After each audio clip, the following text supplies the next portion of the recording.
This is a Rough Tiger production.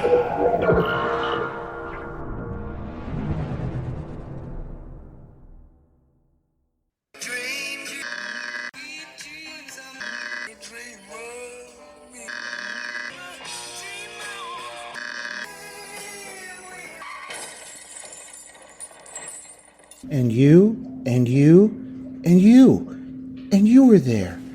Some of it wasn't very nice, but most of it was beautiful. Hello. Happy New Year. Happy New Year, Bryan. And Happy New Year to all our listeners. We're actually recording on January 2nd, so this episode will drop not long after we record it. Right. Hope you guys had a safe and happy New Year celebration. Yes, indeed. Thanks for joining us yet again into year number 3 of doing this podcast. So I can't believe we've done as many as we have, but episode 101. Woohoo! Yeah, you can get in touch with us a variety of ways. You can get in touch with us through our website, dreamidiots.com. You can get in touch with us on Instagram. You can follow us on Instagram, correct, Bryan? Yes, Instagram at Dream Idiots, Facebook at Dream Idiots. You can drop us a line at dreamidiotspodcast@gmail.com if you want.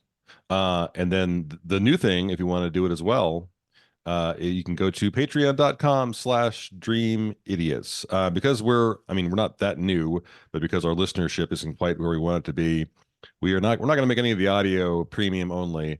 So if you go to patreon.com/dream idiots, you can actually sign up and get our stuff for free there, the audio.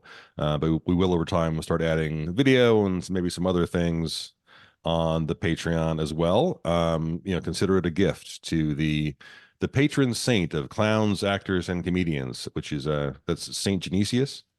And we can offer you a guarantee that tithing with Dream Idiots is just as valid or guaranteed to offer you access into the kingdom of heaven as tithing to your regular church is. So we're just as valid. And we're off in 2024. We're off to the races already. Who have we offended already? Woohoo.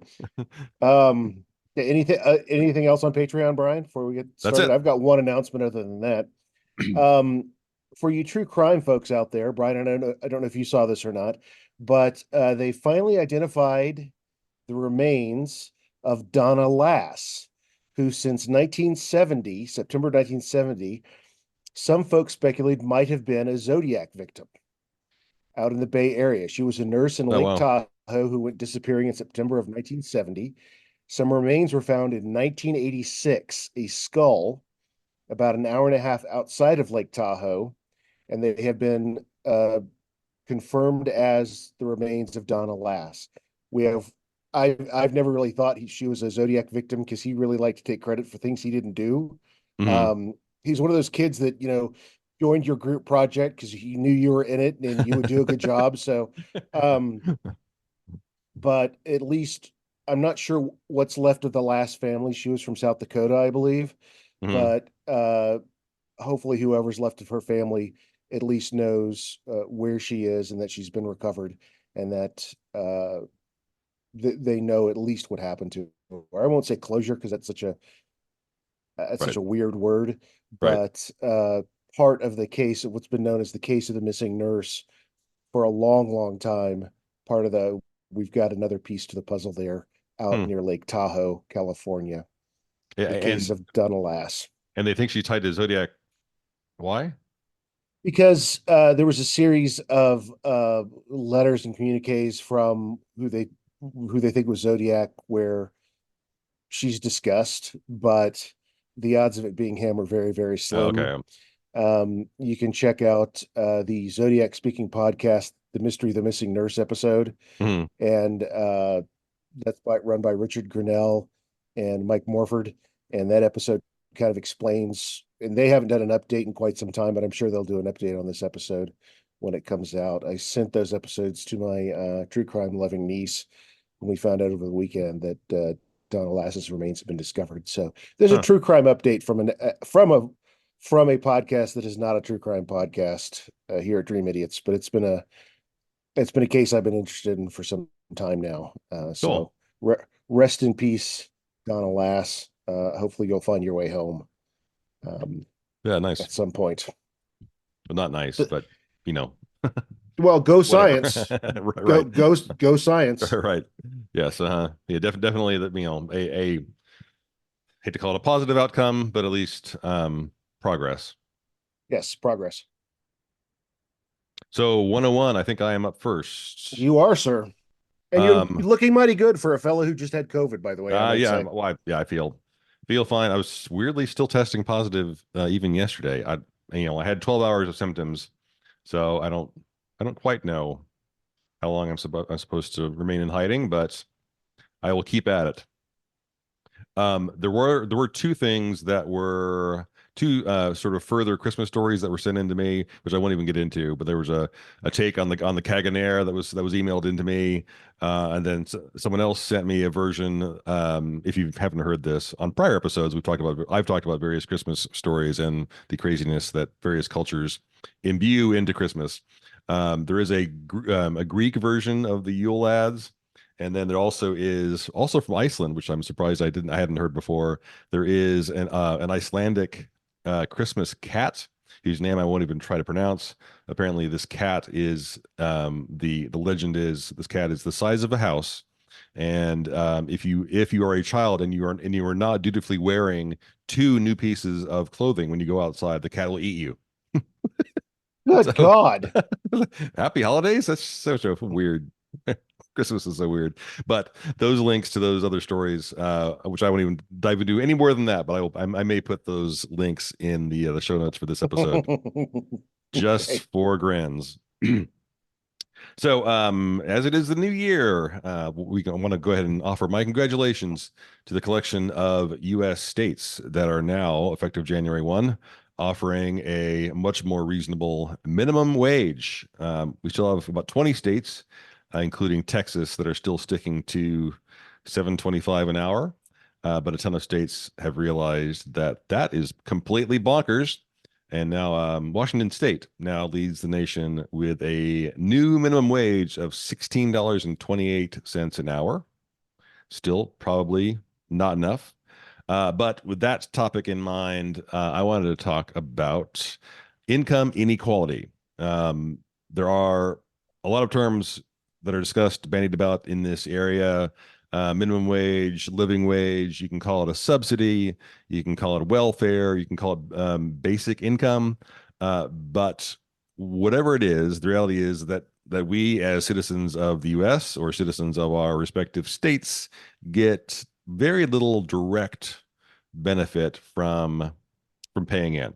So this is an idea that will obviously never gain any traction in US politics because politicians here work for themselves and, at least in my view, don't honestly give two flying fucks about the life or health or general well-being of citizens or voters.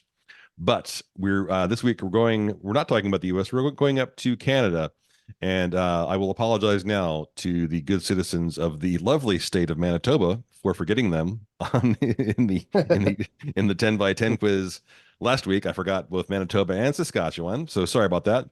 But we are going to Manitoba, and we're going to the 1970s. So the program that we're discussing was called Mincome. Main source for this, there's a whole bunch on this topic online, but main source is a June 2020 article from the BBC. So a woman named Evelyn Forget was a psych student in Toronto in 1974, and she first came across this idea for a groundbreaking social experiment that had just begun in a rural community in Manitoba called Dauphin, Dauphin. She said later, quote, "I found myself in an economics class, which I wasn't looking forward to. But in the second week, the professor came in and spoke about this wonderful study, which was going to revolutionize the way we delivered social programs in Canada. To me, it was a fascinating concept because until then, I'd never really realized you could use economics in any positive way," unquote. So, so this program was conjured up to address rural poverty. Once it was implemented in this area, it had real results. It was a 4-year program from 74 to well, it says 4-year program, but it's 5 years. So 74 to 79 thereabouts. And an average family in Dauphin was guaranteed for this period of time an annual income of 16,000 Canadian dollars, about just under $12,000 in U.S. money. Well, what was the point? They wanted to see if a guaranteed basic income for those below the poverty line would actually improve quality of health. It was this, this kind of a grand idea, a notion that had been talked about, written about for hundreds of years. I mean, since the Enlightenment, this basic concept had been considered, but hadn't really ever been put into practice.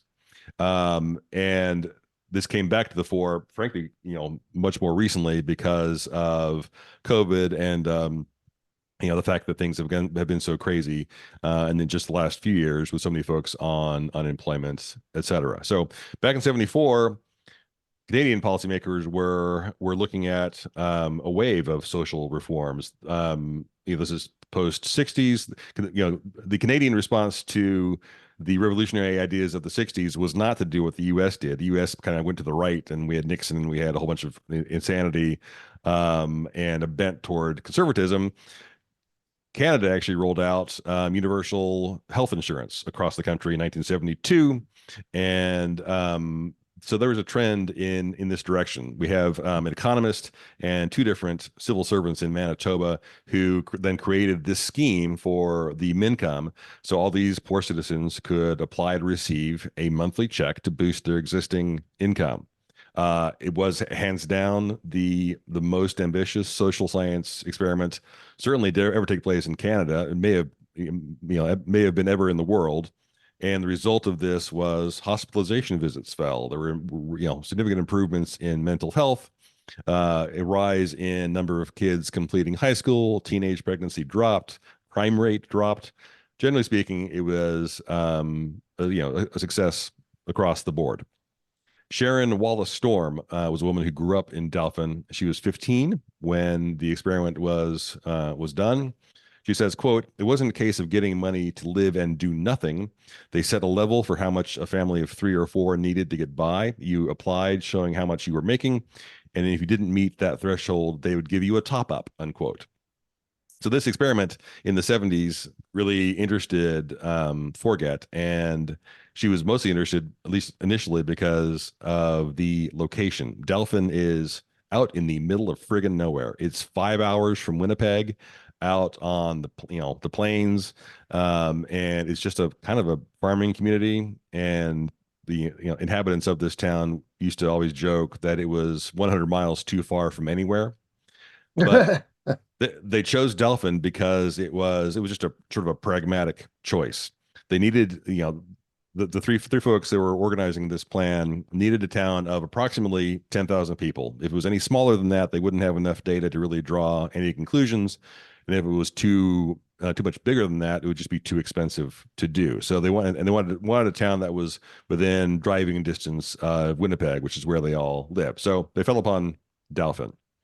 So the main pushback to a program like this was that those that sought to discredit it thought it would provide a disincentive to work. People would just be lazy and stay home, which is what those on the right in the States claim to this day. If you provide too much or too generous of unemployment, folks won't want to work. So when 1979 rolls around, it does wind up being a victim of economic turmoil and oil prices going up and inflation and gas lines, et cetera. And so when 1979 rolls around, you have way more folks in Dauphin who are seeking assistance than this experiment had budgeted for. And so the scheme just couldn't maintain itself for that much longer. So the whole program is then scrapped. And all of the files that were tied to this program were shoved away in cardboard boxes, stored in a warehouse, and there they sat. 2007, 2008, Evelyn Forget comes back around, and she wants to know. She's reminded of this program that she read about in the 70s and starts digging into where it is, what happened to it, and why there weren't more and clear published results. By virtue of even learning about this program initially, she actually changed her field of study. She switched from psychology and became a health economist. So 2008, she wants to find out what happened to the results of the program. She says, quote, as a health economist, you become aware very quickly that we use the healthcare system to treat the consequences of poverty, and we do it in an inefficient and expensive way. We wait until people live in horrible lives for many years, get sick as a consequence, and then we go in all guns blazing to make things better, unquote. So she does some digging. She finds out that all of this data is under the jurisdiction of Winnipeg's regional office for the National Library and Archives of Canada. She manages to gain permission to get the data and analyze it. And she's faced with 1,800 boxes of tabulations and surveys and assessments and all this crap that needs to be gone through. She must have had a team. I don't know how she quite paid for this because, I mean, presumably tens and tens of thousands of pages of documents, all of which need to be digitized and analyzed. So several years of work. She does finally publish the results. I will find there are a couple different links to it online. I'll find the one that seems like it's the best and most concise. But this BBC article says that the results are eye-opening. Are they really? She's struck by the health outcomes of the 4 years, but they're all the health outcomes that you would naturally expect with some level of economic security. So there's an 8.5% decline in hospitalizations, primarily because there were fewer alcohol-related accidents and fewer hospitalizations due to mental health, and also a reduction in just general visits to family physicians. Because I mean, this makes perfect sense because people have added security by having this nominal income. She says, quote, I wanted to see whether doing something about poverty has an impact on people's health, and these results are pretty interesting. An 8.5% reduction over 4 years is really dramatic. Joy Taylor was 18 years old. She had just gotten married when the scheme began. She remembers very clearly and very fondly that people had much less to worry about financially during this period of time. There was a general improvement in a sense of well-being.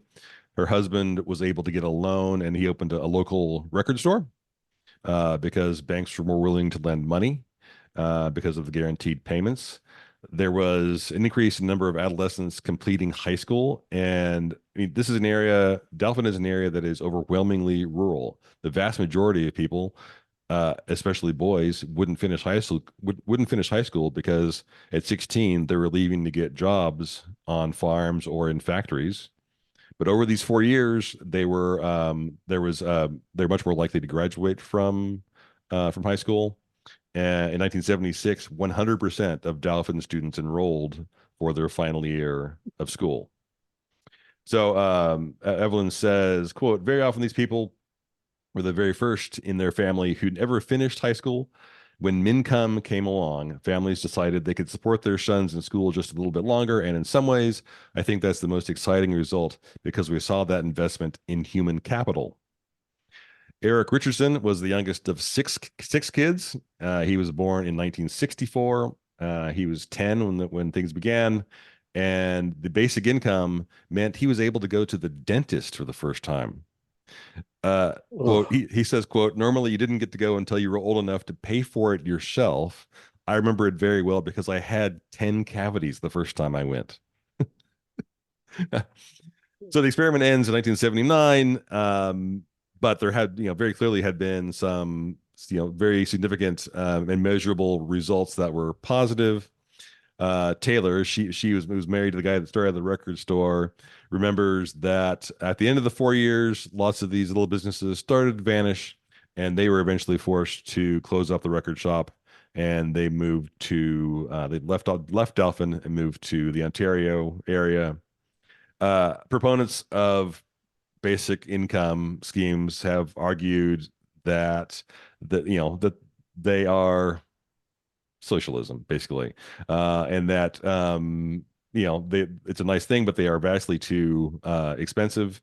And there are welfare programs out there, and the only way a minimum income program would ever work is if it was somehow augmented onto existing welfare programs. But critics say that, again, without much proof, that it disincentivizes people to work, and it has just gigantic cost. In Delphin, there only were 20, just over 2,100 people who were involved in that experiment. There's a guy in the UK, an economist at the University of Bath named Luke Martinelli. In 2017, he did a study to figure out what a similar program would cost in the UK. Figured out it would, in his estimation, cost 140 billion pounds per year on top of existing welfare costs. I mean, that seems like a gigantic freaking number. I don't really know whether it is or not. I mean, obviously, in the States, the defense budget for the U.S. just last year was $1.5 trillion. So you'd think there would be some money there. If there was any will to support it, there would be the money could be found. But the one clear takeaway is that these programs don't really discourage recipients from working. And during the 4 years of the program in Delphin, that during that time, employment rates stayed about the same. There was another trial similar in Finland recently, which provided provided 2,000 unemployed people with a monthly basic income of 560 euros. And again, results were the same. This really just helped many of them find work, and it allowed them greater access to further economic security. It didn't make them lazy. It didn't make them stay home, etc. Evelyn goes on to say, quote, they realized the final results, which showed the nature of the jobs that people got once they received basic income, was changing. So instead of taking on precarious part-time work, they were much more likely to be moving into full-time jobs that would make them more independent. I see that as a great success. So the residents of Delphin who live through the Mincome project are all, they're all in favor. They all think it was, meritorious. Taylor again says, quote, I'm a huge advocate for basic income to this day. Knowing that extra money was coming in made life that much easier. You no longer needed to be afraid of paying the bills or what you were spending on food. It gave you that peace of mind, unquote. So, of course, a program like this would never gain any traction in this country. Republicans would decry it as socialism, and it would say the things I'd already mentioned. It would disincentivize people to go to work. And even though these arguments are demonstrably false, that's what Ted Cruz would say. These programs certainly would be expensive, but if there's one thing I could think of that would be something that would be overwhelmingly positive and beneficial to essentially everyone, it'd be a program like this. We obviously all take advantage to varying levels of other programs that are made available to us through the government by virtue of our taxes. But how much benefit is there really in those programs? They're pretty minimal, and so I'm a huge advocate for programs like this. Even though I feel confident I will never get to utilize one. So there you have it. Well, I guess what it becomes is the people who decry this the most are the ones who benefit for having a permanent underclass. Right, sure. I mean, if somehow you could have this program and everyone also had to take a gun, Ted Cruz might support it. Or if Ted Cruz, got $5 from every paycheck, but yes, exactly. I mean, there's no direct benefit to to GOPers. So fuck it, who cares, right? Poor people are there for a reason. They're supposed to be poor in his mind. And it's just more meat for the machine, the capitalist machine, to chew people up and spit them out. And you ask the question, what price dignity? And you saw this with the COVID relief. Well, people aren't going to go back to work if they make more money sitting at home with COVID. Nobody wants to sit at home with COVID. I mean, even if no one wants to do that, what are you talking about? Well, Um, I mean, the data that's out there that minimally seems to support that argument is I mean, there is some data that's there, and I'm spacing on his name, but the guy that did the program, Dirty Jobs, for all those years, he's turned out to be a right wing hack as well. Bitches online. Mike Rowe. Yes, bitches online quite a bit about there being a growing number of folks, men between the ages of whatever 21 and 45 who are not actively looking for work. Well, the difference between 2023 and 1974 is that we still have 20 states who are only paying minimum wage. So the delta between what unemployment pays and what you could make in a 40-hour-a-week job at minimum wage is way lower than it was. If I was suddenly forced to work 40 hours a week at $7.25 an hour, that's not sustainable. You can't live on that. No one can.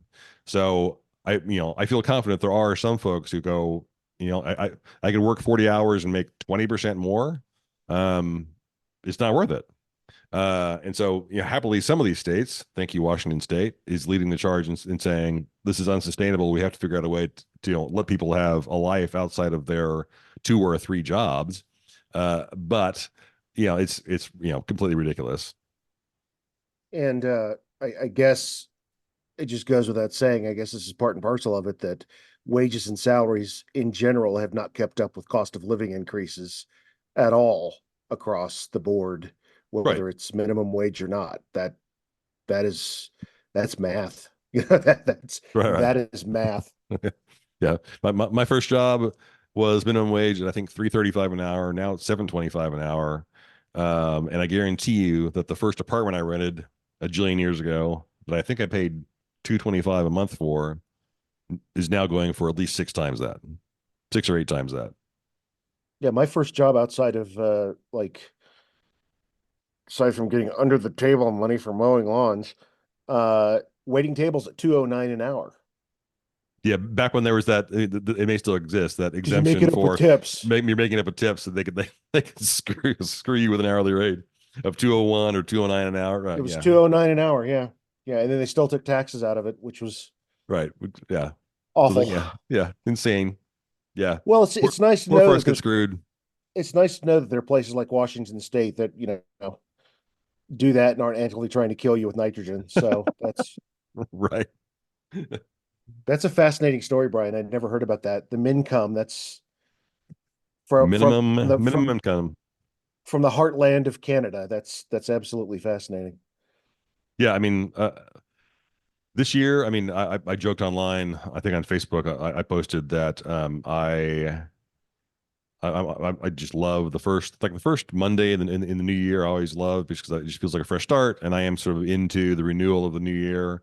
And 2024 is a whole bunch of stuff's going to get resolved this year, and obviously, social programs like this will never come to pass. But at the very least, between now and January 1st of next year, either Trump's in prison or our country is finished as we know it. But at least either way, it'll at least be over, right? Mhm. Yeah, the Band-Aid will be slowly ripped off over the next 364 days. No, wait. Yeah, 364 days because it's Right, right. leap year. So great So job, Brian. Thank you. That was yeah, I'd never heard of that. That is cool fascinating. program. Thank you, Canada. Sorry we're such a shitty neighbor, Canada. We're a bad net downstairs neighbor, aren't we? Yes, we are awful. Brian, do we have a curse word of the week to start off the new year? It's time for the Dream Idiot's curse word of the week. We do. Curse word of this week for the first week of 2024 is tragedy, but tragedy spelled Tragedeigh, or it could be travesty, but spelled Travesteigh. A tragedy. Would you like to guess? Is that when someone over dramatizes what happened to them and it's not really a tragedy or travesty or uh, you're not too far off. A tragedy is a name that is made overly unique or sophisticated, or has this air of sophistication okay, by there you go. Yeah. by doing a crappy ass insane spelling.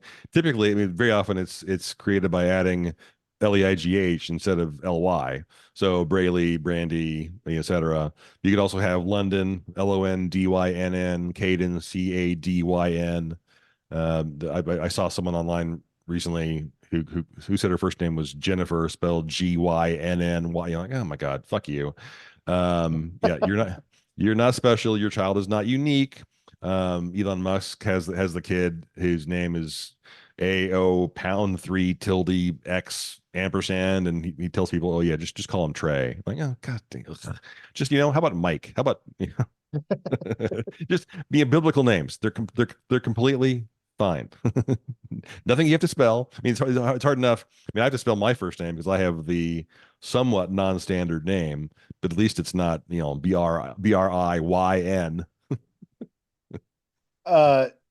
It's kind of like well, crap, I totally lost it at this point. I was going to say something clever and witty, but like most things in my brain, it's completely gone now. Sorry about that. Yeah, just this misspelling, this not misspelling, but oh, I know what it was. Didn't you know a guy who had a dog named Fido who spelled it Yeah, Pideaux? he claimed I think he was making a joke, but he claimed it was Phideaux, right? Yeah. Yeah, that's pretty good. Yeah. So what do we call that word? Tragedeigh? Or tragedy? Tragedy, but just spelled D. Travesty. Very good. All right, my turn. Go for it. My first story of the year has to do with a guy by the name of Paul Henning. You ever heard that name, Ryan? Paul Henning? Paul Henning, not the magician. No, not the magician. Spelled the same way, but not the magician.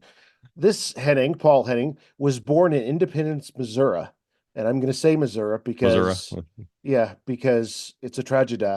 Born in Independence, Missouri on September 16th, 1911, into a large Germanic family.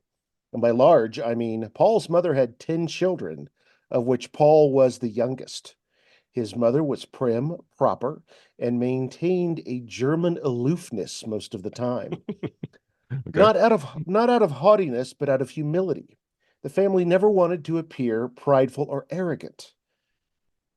One of the children said, quote, "She wouldn't even answer the telephone unless she was fully dressed." When Paul sang a solo piece in church at the age of 5, decked out in a beautiful little Lord Fauntleroy suit one of his sisters had hand sewn for him, someone asked his mother who that darling child was. "I don't know him," was her reply. While this may be due to the fact that she had 10 kids and genuinely didn't recognize her own son, it's most likely because she didn't want to appear as though she were bragging about him. His creative skills extended to writing as well. In high school, he wrote for the school paper. He tried his hand at law at the recommendation of Harry S. Truman, whom he met while working as a soda jerk at an Independence drugstore. Paul was jerking the sodas, not Harry S. Truman. Mm-hmm. Thanks to an odd local statute, Henning could stand in a case as an attorney without a law degree and essentially perform all the tasks as an attorney, just as like a law student, which is kind of interesting. It's like interning, but with real world experience it was supposed to be like for easier cases, and he decided that he hated every minute of it, and he instead got a job singing for a local radio station.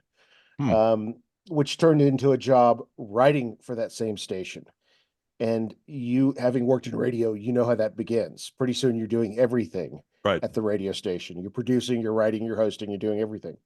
He moved from Missouri to Chicago, and he wrote for, and I know you've heard of this, Fibber McGee and Molly for that radio show.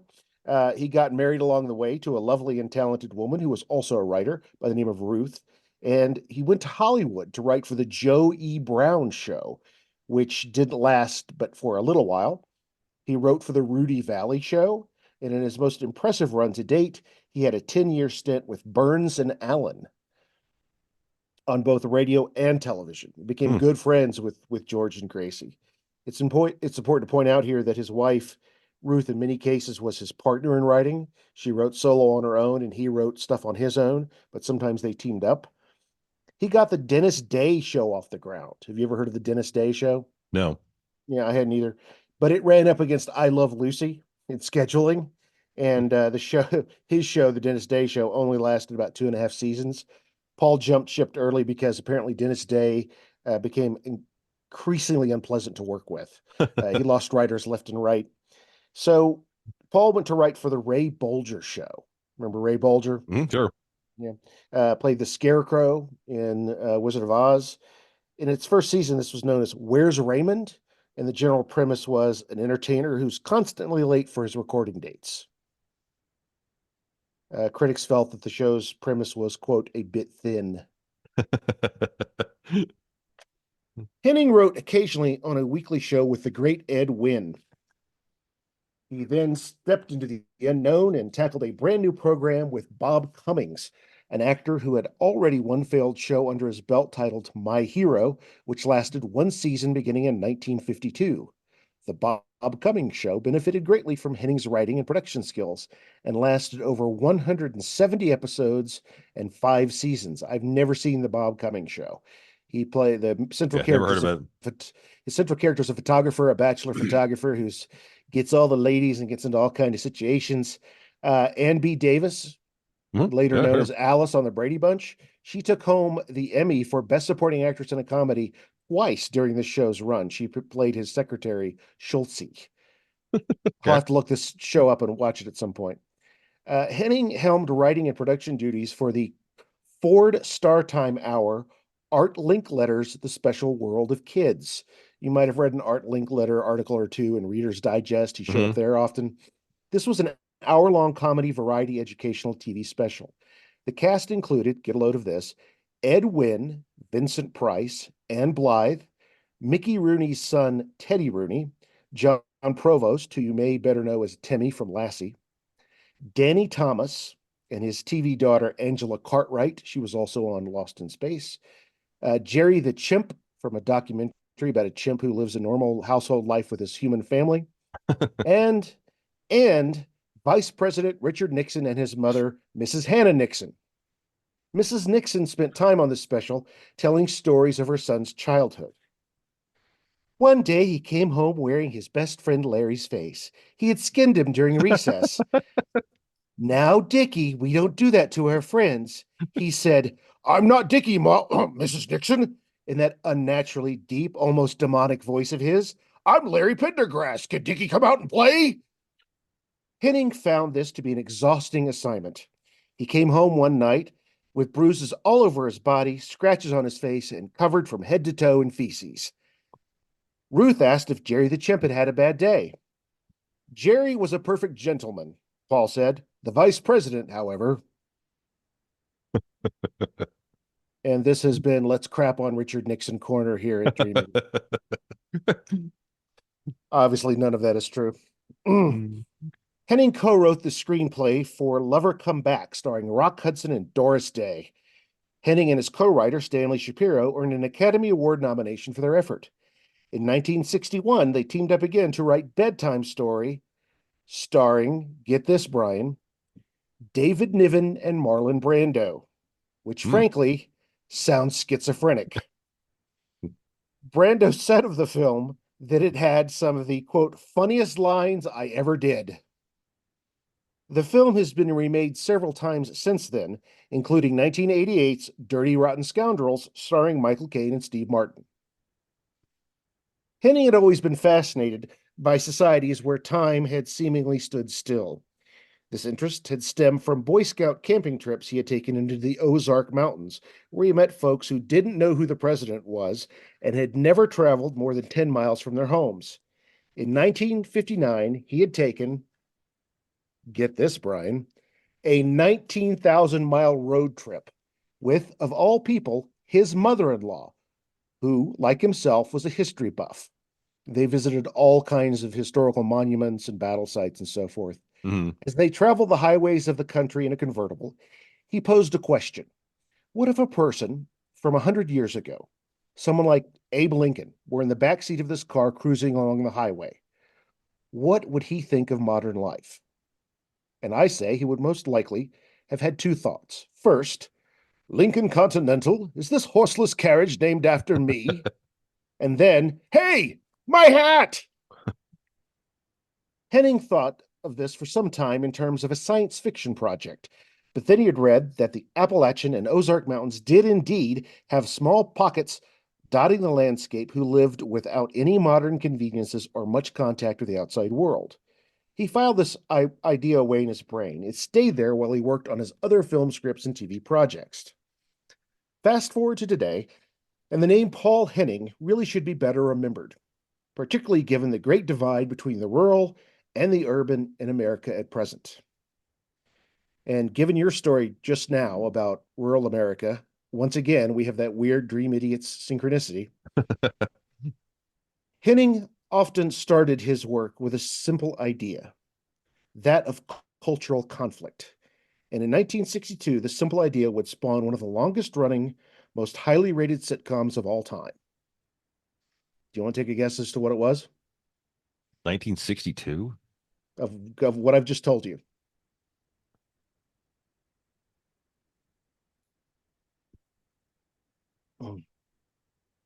All in the Family? The Beverly Hillbillies, Bryan. Oh, okay. Wherein the Clampett family patriarch would load up his daughter, his nephew, and granny and head for California after accidentally striking oil on his homestead. The ensuing conflicts would arise from the Clampetts' never-ending assimilation into their new Southern California environs. The program would last from 1962 to 1971. Henning wrote an astonishing 200 of the 274 episodes.